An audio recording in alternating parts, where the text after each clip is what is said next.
Bismillahi, assalamualaikum warahmatullahi ta'ala wabarakatuh. Alhamdulillah, fabi ni'matihi tatimmus shalihat, wa bifadlihi tatanazzalul khairat wal barakat, wa bitaufiqihi tatahaqqaqul maqasid wal ghayat. Asyhadu an la ilaha illallah wa asyhadu anna muhammadar rasulullah. Usikum ibadallah wa iyaya nafsi bittaqwallah faqad fazal muttaqun. Alhamdulillah, kita berjumpa kembali pada video yang kelima ini untuk membahas tentang bagaimana kita memilih seorang pemimpin. Memilih adalah satu hal mendasar dan hak asasi dalam Islam yang diberikan Allah seluas-luasnya. Sampai-sampai Allah mempersilahkan kita manusia untuk memilih agamanya atau memilih bukan agamanya. Wa qulil haqqu mir rabbikum faman syaa'a falyu'min wa man syaa'a falyakfur. Inna a'tadna lidh-dhalimina naran ahata bihim suradiquha wa iyastaghisu yughasu bima'in kalmuhl yasil wujuh bi'sas syarab wa sa'at murtafaqa. Katakanlah ya Muhammad kebenaran kepada seluruh manusia. Barang siapa berkehendak untuk beriman, berimanlah. Dan barang siapa berkehendak untuk kufur, kufurlah. Itu jelas Allah memberikan pilihan sebagai hak mendasar bagi manusia dengan akalnya, dengan hati nuraninya, tapi sekaligus dengan nafsunya. Bebas saja, Allah tidak ada kebutuhan kepada siapapun, kepada apapun untuk mengikutinya atau tidak mengikutinya, untuk beriman kepadanya atau tidak beriman kepadanya. Saya ingin tegaskan paling mendasarnya, kita bebas dalam segala hal memilih apa saja, itu hak kita kok. Malah sekarang budaya yang paling terakhir belakangan ini, bagaimana hanya urusan makanan saja, urusan makan dan makanan saja. Orang memilih-milih sampai harus pergi jauh, namanya kulineran. Masa hanya untuk sekedar makan siang saja atau makan malam saja, harus menunggu berjam-jam, harus berjalan lama dan seterusnya dan seterusnya. Padahal hanya untuk sepiring nasi. Itulah pilihan, itulah memilih, sehingga kita sanggup untuk menentukan segala apa yang kita inginkan, yang ingin kita pilih. Sampai urusan makan saja harus sanggup mengorbankan biaya besar, waktu yang lama, tapi baiklah, itu memang pilihan. Dan itu hak yang paling dijunjung tinggi dalam kehidupan manusia. Demikian dari Allah Subhanahu wa Ta'ala. Kalau memilih makan saja sedemikian kita berkorban waktu, berkorban biaya, berkorban tenaga, maka apakah kita dalam memilih pemimpin harus begitu saja? Kembali ke urusan makanan, konsepsional tentunya. Wah, ini pasti enak, ini pasti nikmat, ini pasti memuaskan. Nah, demikian halnya ketika kita memilih seorang pemimpin. Apalagi harusnya ini memilih pemimpin loh, memilih pemimpin negara. Ini memilih pemimpin pemerintahan. Di negara Republik Indonesia seperti ini, tentunya dalam memilih tidak boleh sembrono, tidak boleh asal-asalan, tidak boleh terikat oleh kepentingan pragmatisme itu, tidak boleh keterikatan dengan nepotismenya, bahkan tidak boleh hanya tergantung kepada fanatismenya. Semuanya harus konsepsional, bahkan khusus untuk kaum muslimin kembali kepada konsep Al-Quran. Dalam hal ini saya ingin sampaikan dulu sekedar catatan, khususnya mudah-mudahan ini bisa dipahami dengan sahabat-sahabat saya, dengan saudara-saudara saya dari kalangan non-muslim, bahwa cerita agama, baik agama Islam atau agama lainnya, sebenarnya seharusnya seperti di dalam Islam ada yang disebut ajas eksklusivitas.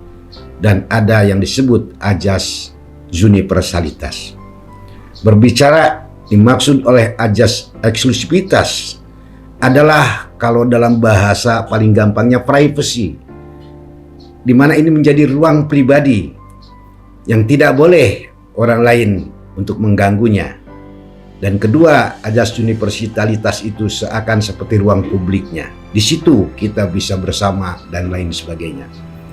Yang dimaksud saya, supaya tidak terlalu panjang menjelaskan hal ini, ajas eksklusivitas itu misalkan seperti Tuhannya. Kalau ada Rasul di agama lain, Rasulnya. Ada kitab suci, kitab sucinya. Kalau ibadahnya sholat, kalau tempatnya masjid, itu semuanya adalah urusan-urusan yang berkait dengan ajas eksklusivitas agama. Tentunya ini ada juga di kalangan non-Islam. Ada Tuhannya, ada mungkin nabinya, ada kitab sucinya, ada tempat-tempat peribadatannya, ada cara beribadahnya. Ini semua dalam ruang privacy, dalam ruang eksklusif, yang dimana ini tidak bisa tawar-menawar dengan siapapun. Itu harus dihargai. Itu harus sekali lagi dihargai, karena itu adalah keimanan, itu adalah keyakinan, itu adalah akidah, itu adalah ibadah. Seperti halnya misalkan ada sahabat bertetangga, yang satu masuk ke gereja, itu haknya. Nah, itu eksklusivitasnya, tidak boleh dilarang-larang oleh seorang muslim. Demikian juga sebaliknya, orang muslim masuk masjid, orang non-muslim tidak perlu melarang-larang, tidak perlu menahan-nahan, karena mereka masing-masing sedang menjalankan ajas eksklusivitasnya. Nah, adapun ajas universalitas adalah ajas ruang publik, di mana insya Allah tidak akan ada perbedaan dalam memilih yang terbaik. Tidak akan membedaan untuk mencat bahwa ini salah. Hanya saja barangkali dasar-dasar pemikirannya saja yang mungkin berbeda. Dan khusus bagi umat Islam, sebagai muslim, tentunya akan mengamalkan segala sesuatunya berdasarkan syariat Islam. Sekarang saya mulai masuk kepada pembahasan menurut Islam. Kita harus bagaimana? Harus memilih siapa dalam memilih pemimpin seperti presiden di negara Republik Indonesia ini. Pertama, maaf sekali lagi kepada sahabat saya, saudara saya dari kalangan non-Islam, yang paling pertama tegas di dalam Al-Quran bahwa umat Islam dilarang untuk memilih seorang pemimpin negara, pemerintahan dari kalangan non-Islam. Ini hukumnya haram ini. Itu di dalam Al-Quran. Sekali lagi ini ajas eksklusivitasnya nih, bahwa seorang muslim tidak boleh atau dilarang untuk memilih calon pimpinan negara, presiden Indonesia misalnya, dari kalangan non-muslim. Demikian tegasnya di dalam Al-Quran, dan itu sekali lagi mohon pemahaman dari ikhwan, dari saudara, dari sahabat non-muslim, bahwa ini ajas eksklusivitas di dalam Islam. Itu paling pertama. Kemudian yang kedua, dalam Islam juga dilarang, tidak boleh untuk memilih seorang pemimpin yang didukung, disponsori, dan untuk kepentingan-kepentingan kaum non-muslim. Dalam arti bahwa umat Islam dilarang untuk memilih seorang calon pemimpin yang sudah jelas-jelas terlihat dan diketahui mereka atau dia diusung, didukung, disponsori, dan untuk kepentingan mereka, maka Islam melarangnya dengan jelas. Lagi-lagi salah memimpin seperti ini maka akan memiliki konsekuensi akibat di akhirat nanti. Demikian, itu yang paling saya kedepankan lebih dahulu. Jadi persoalan asasi, persoalan eksklusivitas di dalam agama Islam melarang kaum muslimin untuk memilih pemimpin sebuah negara, sebuah pemerintahan dari kalangan non-Islam. Dan kedua, juga dilarang untuk memilih pemimpin yang tampak terlihat bahwa dia hadir menjadi calon pemimpin untuk kepentingan-kepentingan mereka kaum kafirin atau kaum non-muslim, sehingga didukung, disponsori, diusung, dibiayai, dan lain sebagainya oleh mereka. Selanjutnya, selain itu, tentu kita juga ingin menyampaikan bahwa memilih pemimpin sebenarnya di dalam ajaran Islam tidak ribet-ribet lah kalau saya singkat. Memang betul banyak pendapat dan itu boleh-boleh saja dan bagus-bagus saja sesungguhnya, di mana untuk memilih calon pemimpin harus sedemikian detail mengatakan A, B, C, D, E, F, G, H. Tapi bagi saya kita singkat sajalah dalam forum ini, dalam rekaman video yang singkat ini, bahwa untuk memilih seorang pemimpin cukup kita memilih pemimpin yang muslim, sehingga kita tidak melanggar perintah Allah memilih selain Islam atau non-muslim. Artinya syarat pertama itu pemimpin itu yang kita pilih adalah seorang muslim. Itu dulu pertama. Nah yang kedua, Islami.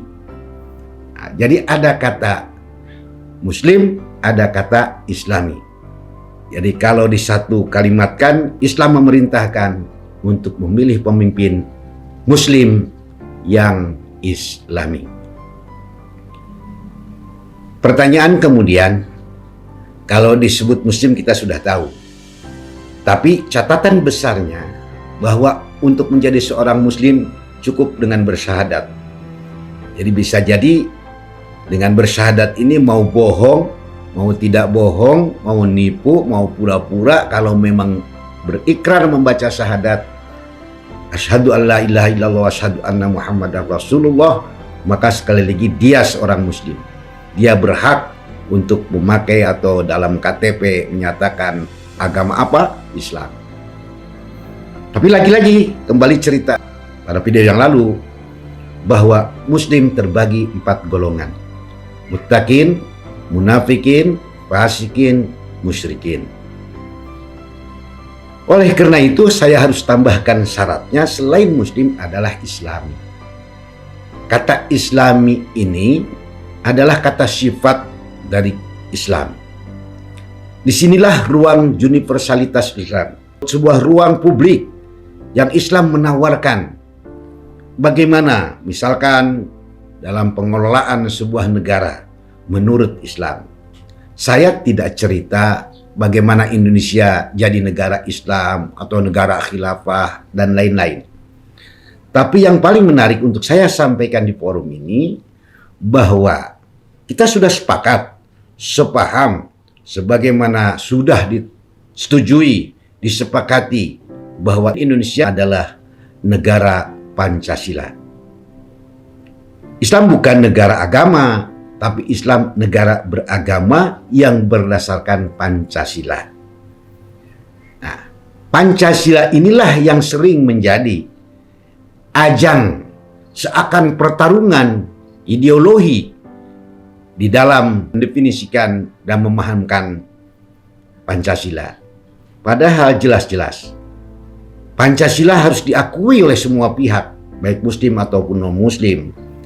Dengan sila pertama ketuhanan yang Maha Esa, artinya Pancasila ini dari sejak awal dideklarasikannya sebagai dasar negara, sebagai ajas negara, berinspirasikan, berjiwakan Islam.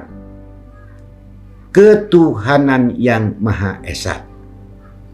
Dan ini wajar, layak, dan memang seharusnya. Karena memang mayoritas penduduk bangsa Indonesia ini adalah kaum muslimin. Jadi kalau Pancasila dengan sila dasar ketuhanan yang Maha Esa-nya yang dicetuskan dulu oleh para founding fathers-nya jelas-jelas berinspirasikan Islam. Nah, kalau kemudian Pancasilanya jadi berinspirasi ateis, berinspirasi kapitalis dan seterusnya, ini justru yang menjadi tantangan bagi kita meluruskannya. Maka oleh karena itu, di dalam syarat sebagai muslim tidak cukup hanya muslim saja.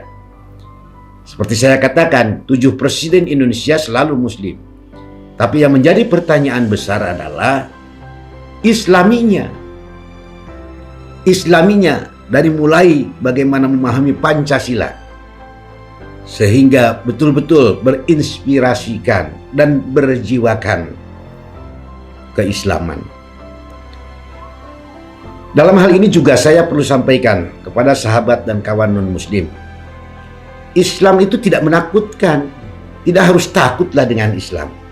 Justru di dalam Islam, karena Islam, maaf saya katakan kepada ikhwan atau saudara sahabat non-muslim, Islam adalah agama yang benar, agama yang sempurna, agama yang up to date sepanjang masa dalam segala keadaan zaman, zaman apapun, dan membawa kebahagiaan lahir batin, bukan hanya lahir saja, sampai batinnya, dunia akhirat, bukan hanya untuk kebahagiaan dunia saja, tapi juga akhirat.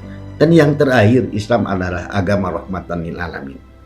Jadi kalau Pancasila berinspirasikan Islam dalam kepemimpinan Indonesia, dalam pembangunan negara Republik Indonesia, tidak usah khawatir bagi non-muslim untuk terpinggirkan, untuk termarginalkan. Seperti bagaimana termarginalkannya kaum muslimin hari ini justru yang mayoritas oleh minoritas, sehingga saya sebut sebagai ironinya mayoritas di bawah tironinya minoritas. Saya sebagai contoh saja, misalkan kita berbicara tentang kerukunan hidup beragama atau syara. Sebenarnya dalam Islam sangat singkat, itulah Islam, Al-Quran padat dan singkat itu seperti ini. Dalam Al-Quran cukup hanya 2 ayat, nggak usah berbuku-buku menjelaskan kerukunan hidup beragama, kerukunan syara. Tidak perlu ditulis banyak-banyak sampai berbuku-buku. Dalam Al-Quran cukup 2 ayat aja menjadi jaminan untuk kerukunan hidup beragama. 1, ada ayat di dalam Al-Quran. Ini contoh bahwa sekali lagi ingin menegaskan kaum non-muslim di Indonesia tidak perlu khawatir, tidak perlu takut kalau Pancasila itu berinspirasikan Islam. Kerukunan hidup beragama dalam hanya 2 ayat Al-Quran sudah cukup menjamin. Ada ayat begini, wala tasubbul ladzina yad'una min dunillah fayasubbullaha adwan bighairi ilmin. Janganlah kalian kaum muslimin menghina mereka yang menyembah selain Allah. Dengan ini saja 1 ayat sudah jelas. Jangankan merusak agama lain, merusak umat lain. Menghina pun Al-Quran jelas-jelas melarang dengan tegas. Wala tasubul ladina yad'una min dunillah. Jangan kalian menghina siapapun mereka yang menyembah selain Allah. Nah, yang kedua, cukup dengan ayatnya Qul ya ayyuhal kafirun yang berujung lakum dinukum waliyadin. Bagimu agamamu, bagiku agamaku. Artinya ketika kita melaksanakan azas eksklusivitasnya, silahkan sebebas-bebasnya. Kaum Nasrani mau menjalankan seperti apa yang diajarkan di Nasraninya, silahkan. Kaum Buddha mau menjalankan sebagaimana diajarkan oleh agama Buddhanya, silahkan, tidak perlu saling mengganggu. Demikian juga umat Islam mau menjalankan syariat Islamnya yang eksklusif itu, silahkan. Nah, jadi dengan kata Islami ini semuanya menjadi terjaga dalam kedamaian. Kata Islam itu bukan milik Islam saja, bukan milik kaum muslimin saja, bukan milik negara Islam saja. Islam itu bebas Siapa saja bisa menyandangnya. Hanya berinspirasikan dari syariat-syariat Islam. Misalkan ada sebuah negara yang bebas koruptor, negaranya maju, bersih, rakyatnya terjamin, dan seterusnya. Boleh kita menyebut, wah negara itu Islami. Padahal negara itu bukan negara Islam. Padahal negara-negara itu mungkin negara apa. Tapi itu boleh, negara itu disebut Islami. Demikian juga orang. Tidak harus Muslim saja yang Islami ini.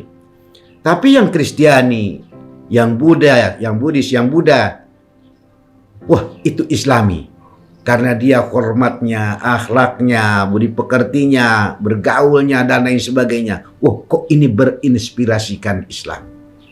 Jadi persoalan dalam hal ini, Islam sudah jelas-jelas bukan untuk mendepak, mengucilkan, memarginalkan, mengecilkan kaum non-muslim. Justru dalam syariat Islam akan terbangun dengan jelas bagaimana dengan ajas universalitasnya menjadi rukun, damai, dan berkemajuan. Oleh karena itu, saya ingatkan sekali lagi bahwa bagi kaum muslimin khususnya, syukurlah mari kita bergabung, saudaraku, sahabatku dari kalangan non-muslim. Kami menyodorkan konsep bahwa untuk memilih seorang pemimpin harus punya kriteria Muslim dan Islami. Demikian, mudah-mudahan apa yang disampaikan ini menjadi sebuah awal dari kemajuan bangsa Indonesia, dari kemajuan peradaban Indonesia. Indonesia yang demikian kaya dengan segala macamnya, justru jangan sampai menjadi ketertindasan mayoritas oleh minoritas dan Indonesia tidak berkemajuan di dunia internasional. Ketika itu, maka saya pribadi sekarang ini sudah menetapkan pilihan. Dari 3 pasangan calon yang ada, nomor 1 Amin, Anies Baswedan, Muhaimin Iskandar. Nomor 2 Prabowo Subianto dan siapa saya lupa namanya, masih anak kecil itu siapa. Nah yang ketiga ada Ganjar dan Pak Mahfud. Ini adalah pilihan sekali lagi.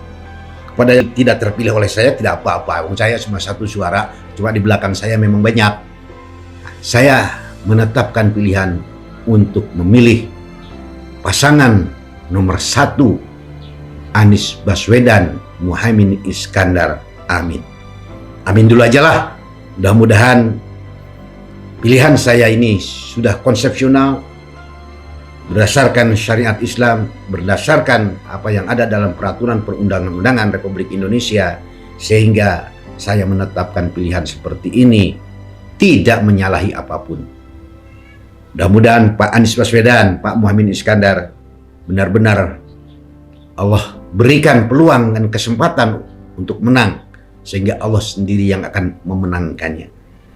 Billahi at-taufiq wal hidayah. Nasru minallah wa fatun qarib wa basyiril mu'minin. Wakanda no more, Indonesia forever. Wallahu yaqulul haq wa huwa yahdis sabil. Wallahul muwaffiq ila aqwamit thoriq. Wassalamualaikum warahmatullahi wabarakatuh.